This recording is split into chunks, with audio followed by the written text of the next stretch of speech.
Welcome back to Era's kitchen and beyond. Onam ഇങ്ങ് എത്തി അല്ലേ? ഇപ്പോൾ ഓണമൊക്കെ ആകുമ്പോഴത്തേനും നമുക്കൊരു പായസം ഉണ്ടാക്കണ്ടേ? അപ്പോൾ ഇന്ന് ഞാൻ ഉണ്ടാക്കാൻ പോകുന്നത് ഒരു വെറൈറ്റി പായസമാണ്. ഇത് ആരെങ്കിലും ഇതിനു മുമ്പ് ട്രൈ ചെയ്തിട്ടുണ്ടോ എന്ന് എനിക്ക് അറിയത്തില്ല കേട്ടോ. നമ്മൾ സാധാരണ നുറുക്കുഗോതമ്പ് കൊണ്ടുള്ള പായസം ഉണ്ടാക്കാറുണ്ടല്ലോ. അപ്പോൾ ഞാൻ ഓർത്ത് എന്തുകൊണ്ട് നമ്മുടെ കീൻവ ഉപയോഗിച്ച് പായസം ഉണ്ടാക്കിക്കൂടാ എന്ന്. അപ്പോൾ ഞാനിത് ഉണ്ടാക്കി നോക്കി, നല്ല അടിപൊളി ടേസ്റ്റ് ആയിരുന്നു.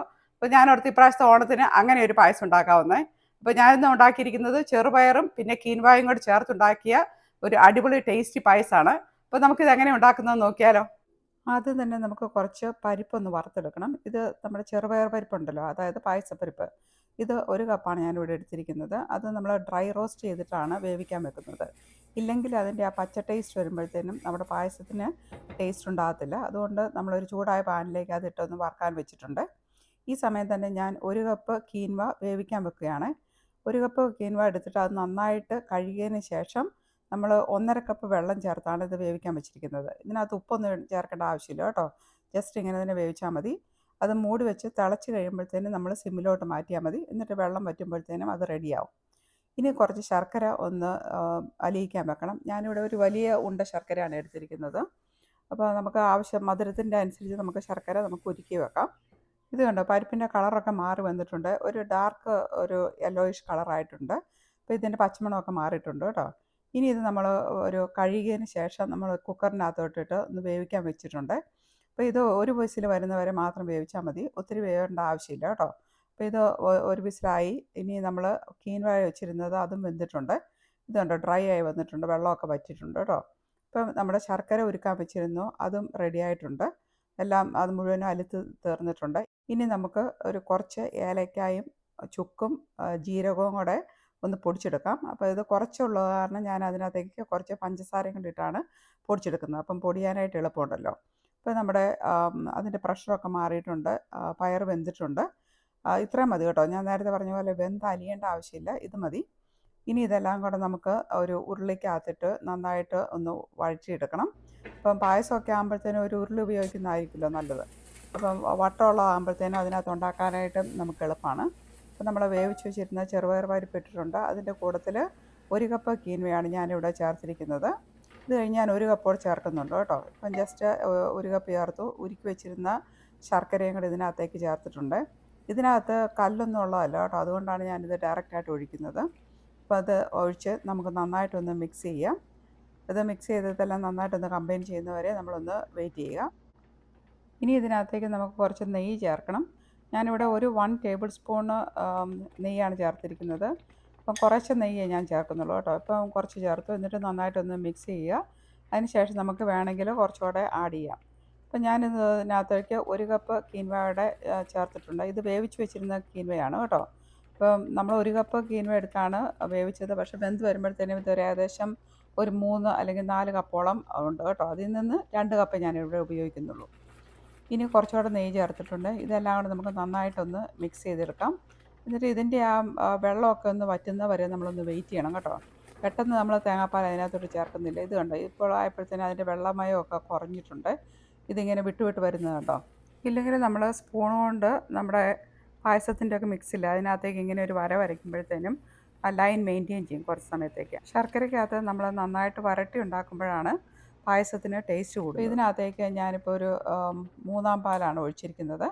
അതൊഴിച്ച് നമുക്ക് നന്നായിട്ടൊന്ന് മിക്സ് ചെയ്ത് അതിൻ്റെ കുറച്ച് സമയം കഴിഞ്ഞതിന് ശേഷമാണ് നമ്മൾ 2-ാം പാൽ ഒഴിക്കുന്നത്. അപ്പോൾ ഇതെല്ലാം നന്നായിട്ട് കമ്പൈൻ ആയിട്ടുണ്ട്. കുറച്ച് തിക്കാണ്. ഈ സമയത്ത് ഞാൻ 1 നുള്ളു ഉപ്പ് ഇതിനകത്ത് ചേർക്കുന്നുണ്ട് കേട്ടോ. നമ്മുടെ ഈ പായസത്തിനൊക്കെ മധുരമുള്ള ഏത് സാധനത്തിനാണേലും കുറച്ച് ഉപ്പ് ചേർത്താലാണ് ആ ടേസ്റ്റ് ഒന്ന് ബാലൻസായി വരുന്നത്. ജസ്റ്റ് ഒരു ചെറിയ നുള്ളു മാത്രമേ ഉള്ളൂ കേട്ടോ, കൂടുതൽ ചേർക്കരുത്. ഇപ്പം ഞാൻ 2-ാം പാലും ചേർത്തിട്ടുണ്ട്. അതുകൂടെ ഒഴിച്ചതിന് ശേഷം നമുക്ക് നന്നായിട്ടൊന്ന് മിക്സ് ചെയ്ത് കുറച്ച് സമയം നമുക്കൊന്ന് വെയിറ്റ് ചെയ്യാം. കാരണം 3-ാം പാൽ ഒഴിച്ച് കഴിഞ്ഞാൽ നമ്മൾ ഒത്തിരി ചൂടാക്കത്തില്ല. അപ്പോൾ 2-ാം പാൽ വരെയാണ് നമ്മൾ നന്നായിട്ട് ചൂടാക്കുന്നത്. ഇതോടെ ഒഴിച്ചതിന് ശേഷം നമുക്ക് നന്നായിട്ടൊന്ന് അത് ചൂടായി തിളച്ച് വരുന്നവരെ ഒന്ന് വെയിറ്റ് ചെയ്യുക. ഇപ്പം കുറച്ച് വെള്ളം വറ്റുന്നവരെ നമുക്കൊന്ന് വെയിറ്റ് ചെയ്യണം കേട്ടോ. ഒത്തിരി അങ്ങ് പറ്റുമല്ലോ, കുറച്ച് വറ്റുന്നവരെ വെയിറ്റ് ചെയ്യുക. അതിന് ശേഷം നമ്മൾ 1-ാം പാലും കൂടെ ഒഴിക്കാൻ പോവുകയാണ്. അതോടെ ഒഴിച്ചതിന് ശേഷം നമ്മൾ ജസ്റ്റ് ഒന്ന് ചൂടായാൽ മതി. ഒത്തിരി അങ്ങോട്ട് തിളയ്ക്കേണ്ട ആവശ്യമില്ല. അപ്പോൾ ഇത്ര ആയപ്പോഴത്തേനും നമ്മുടെ പായസം റെഡി ആയിട്ടുണ്ട്. ഇനി ഇതിനകത്തേക്ക് നമുക്ക് കുറച്ച് ഏലക്കായും ചുക്കും ജീരകവും കൂടെ പൊടിച്ചത് ചേർക്കണം. അപ്പോൾ ഇത് ഓരോരുത്തരുടെ ഇഷ്ടമാണ് കേട്ടോ. ചിലർക്ക് ഇങ്ങനെ ഏലക്കായുടെ ടേസ്റ്റ് അത്ര ഇഷ്ടമില്ലായിരിക്കും. അങ്ങനെയുള്ളവരത് ചേർക്കണമെന്നില്ല കേട്ടോ. അത് ഏറ്റവും അവസാനം ചേർത്താൽ മതി. അതിന് മുമ്പ് നമുക്ക് കുറച്ച് തേങ്ങാക്കൊത്തൊന്ന് വറുത്തിടണം. അപ്പം ഞാനൊരു പാനിനകത്തേക്ക് കുറച്ച് നെയ്യ് ഒഴിച്ചിട്ടുണ്ട്. അതിനകത്തേക്ക് ചെറുതായിട്ട് അരിഞ്ഞു വെച്ചിരുന്ന തേങ്ങാക്കൊത്ത് നമ്മൾ നന്നായിട്ടൊന്ന് ഫ്രൈ ചെയ്തെടുക്കുന്നുണ്ട്. ഇതിൻ്റെ കളർ ഏകദേശം ഒരു ഗോൾഡൻ ബ്രൗൺ ആകുന്ന വരെയാണ് നമ്മളിത് ഫ്രൈ ചെയ്യുന്നത്. ഇതുണ്ട്, ഇതിപ്പോൾ റെഡി ആയിട്ടുണ്ട്. ഇനി ഇത് നമ്മുടെ പായസത്തിനകത്തേക്ക് ചേർക്കാം. ഈ സമയമൊക്കെ ആകുമ്പോഴത്തേനും നമ്മുടെ ഫ്ലെയിം ലോയിൽ വെക്കണം കേട്ടോ, അല്ലെങ്കിൽ അത് പെട്ടെന്ന് കരിഞ്ഞു പോകും. ഇപ്പം തേങ്ങാക്കൊത്ത് മുഴുവനും നമ്മൾ ഇതിൽ നിന്നും ട്രാൻസ്ഫർ ചെയ്യുന്നുണ്ട്. അതിന് ശേഷം നമുക്ക് കുറച്ച് കാഷ്യൂ നട്ടും പിന്നെ കിസ്മിസ് ഉണ്ടല്ലോ നമ്മുടെ ഉണക്കമുന്തിരി, അതുകൂടെ ഇതിനകത്തേക്ക് ഫ്രൈ ചെയ്ത് ചേർക്കുന്നുണ്ട്. കാഷ്യൂ നട്ട് ഞാൻ കുറച്ച് ചെറുതായിട്ടാണ് മുറിച്ചിരിക്കുന്നത് കേട്ടോ. പിന്നെ അതിൻ്റെ കൂട്ടത്തിൽ നമ്മുടെ ഉണക്കമുന്തിരി കൂടെ ഒന്ന് ജസ്റ്റ് ഒന്ന് പെട്ടെന്ന് തന്നെ ഇത് ഫ്രൈ ആയി വരും. അത് ഒന്ന് ഫ്രൈ ആയി വന്നപ്പോഴത്തേനും നമ്മൾ ഈ നെയ്യോട് കൂടിയാണ് പായസത്തിനകത്തേക്ക് ചേർക്കാൻ പോകുന്നത്. ഇതോടെ നമ്മൾ ചേർത്തു. എല്ലാം റെഡി ആയിട്ടുണ്ട്. ഇനി കുറച്ച് നേരത്തെ പറഞ്ഞ പോലെ ഏലക്കായും ചുക്കും ജീരകവും കൂടെ പൊടിച്ചത് ചേർത്താൽ മതി.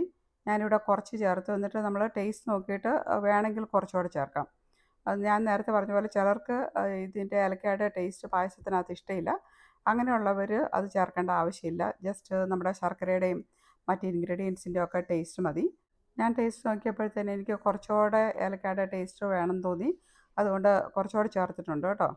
ഇത്രയേ ഉള്ളൂ, നമ്മുടെ ഹൈ പ്രോട്ടീൻ പായസം റെഡിയാണ്. കാരണം ഇതിനകത്ത് കീൻവായും പിന്നെ ചെറുപയർ പരിപ്പും ഉണ്ടല്ലോ, ഇത് രണ്ടും ഹൈ പ്രോട്ടീനാണ്. നമ്മുടെ അടിപൊളി പായസം ഇവിടെ റെഡിയാണ് കേട്ടോ. ഇനി ഇതിൻ്റെ ചൂട് ചെറുതായിട്ടൊന്ന് ആറിയതിന് ശേഷമാണ് ഞാനൊരു ചെറിയ ഉരുളിക്കകത്തായിട്ട് ട്രാൻസ്ഫർ ചെയ്യുന്നത്. അപ്പോൾ ഇതുപോലെ ഓട്ടുരുളി ഉണ്ടല്ലോ, അതിനകത്തൊക്കെ ഇത് എടുക്കുമ്പോഴല്ലേ അതിൻ്റെ ഭംഗി. അപ്പോൾ ഇത് കണ്ടോ, നമ്മുടെ പായസം ഇവിടെ റെഡിയാണ്. നമുക്ക് കുറച്ചൊന്ന് ടേസ്റ്റ് ചെയ്ത് നോക്കണ്ടേ, ഇത് എങ്ങനെയാണെന്ന് നിങ്ങളും കൂടെ ഒന്ന് അറിയണ്ട. അപ്പോൾ ഞാനിതൊന്ന് ടേസ്റ്റ് ചെയ്ത് നോക്കാം കേട്ടോ. ഞാനൊരു ചെറിയ പാത്രത്തിലേക്ക് കുറച്ച് പായസം എടുത്തിട്ടുണ്ട്. ഇനി ഒന്ന് ടേസ്റ്റ് ചെയ്ത് നോക്കാം. പായസമാണല്ലോ, പായസം കുടിച്ചു നോക്കി. ഇത് നല്ല പായസമാണല്ലോ, കഴിച്ചു നോക്കാം എന്നിട്ട് പറ. ഇത് നല്ല പായസം, കണ്ടിട്ട് നല്ല. എന്നാ കഴിച്ചു നോക്കട്ടെ. എങ്ങനെയുണ്ട്? ഇതെന്നാന്ന് മനസ്സിലായോ? ഇത് നല്ല പരിപ്പ്. ഇത് പയറാ. പയർ മാത്രമേ ഉള്ളോ? വേറെ തന്നെ ഇട്ടാണ്? വേറെ എന്തോ ഓർമ്മ കൂടെ ഉണ്ട്. എന്നെ മനസ്സിലാകുന്നുണ്ടോ? അതിന്റെ പേര് പിടികിട്ടുന്നില്ല. നോക്കട്ടെ, ഒന്നുകൂടെ കഴിച്ചു തരാം. ഇതിനകത്ത് ഞാൻ കീൻവായ ഇട്ടാണ് തോന്നുമോ? എങ്ങനെയുണ്ട്? പയറിന്റെ ടേസ്റ്റ് അല്ലേ? നല്ലതല്ലേ? നല്ലതാ. എങ്ങനെയുണ്ട്? നല്ല ഞാൻ ഉണ്ടാക്കിയേ. അപ്പോൾ എന്തായാലും നിങ്ങൾ ഈ പ്രാവശ്യത്തെ ഓണത്തിന് ഇതുപോലത്തെ ഒരു പായസം ഉണ്ടാക്കി നോക്കുക. എന്നിട്ട് നിങ്ങളുടെ ഫീഡ്ബാക്ക് ഒക്കെ ഒന്ന് അറിയിക്കണം കേട്ടോ. അപ്പോൾ ഉടനെ നമുക്ക് വേറെ വീഡിയോ ആയിട്ട് കാണാം. Stay tune. Bye for now. By.